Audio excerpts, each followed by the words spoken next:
ఎక్కడ నేను ఫోకస్ చేయాలి, గవర్నమెంట్ ఫోకస్ చేయాలి. I'm very happy.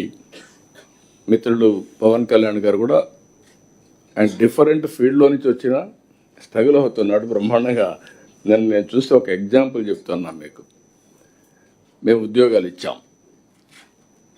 ఎన్నో సంవత్సరాలుగా ఒక కోరిక. మొన్నే డిఎస్సి చేశాం.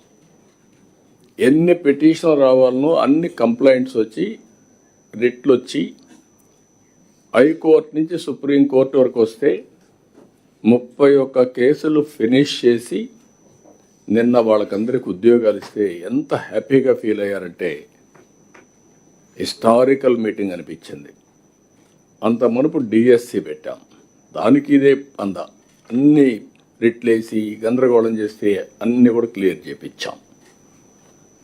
అక్కడికి వచ్చినప్పుడు డిప్యూటీ సీఎం గారు కూడా ఒక కానిస్టేబుల్, మీరు గుర్తుపెట్టుకోవాలి, మమ్మల్ని ఒక రిక్వెస్ట్ అడిగాడు. సార్ నాకు ఉద్యోగం వచ్చింది, హ్యాపీ, మా ఊరికి రోడ్డు లేదు, ఆ రోడ్డు చేస్తానని అడిగాడు బాబురావు.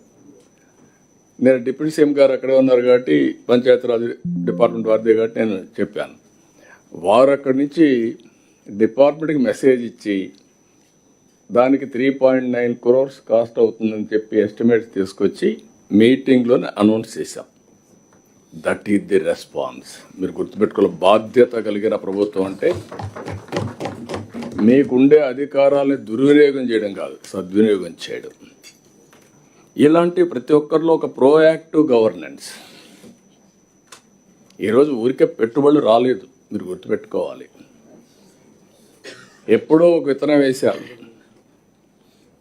హెచ్ఆర్ మినిస్టర్ గారు లోకేష్ గారు, ఎక్కడ అమెరికాలో గూగుల్కి. వాళ్ళు ఇండియాలో పెట్టాలనుకుంటే ఎవరు గుర్తొచ్చాడు, మనమే గుర్తొచ్చాం. దానికి కూడా మళ్ళీ పర్ఫార్మెన్స్ ఉంది. Green energy, cost effective energy, దానికి మనం దోహదం చేశాం. దోహదం చేసినప్పుడు వాళ్ళు ఆలోచించి ఫస్ట్ టైం రిఫార్మ్స్ వచ్చిన తర్వాత $15 బిలియన్ ఇన్వెస్ట్మెంట్ విశాఖపట్నానికి వచ్చిందంటే అది ఈ ప్రభుత్వం యొక్క పట్టుదల, చేసే పర్ఫార్మెన్స్.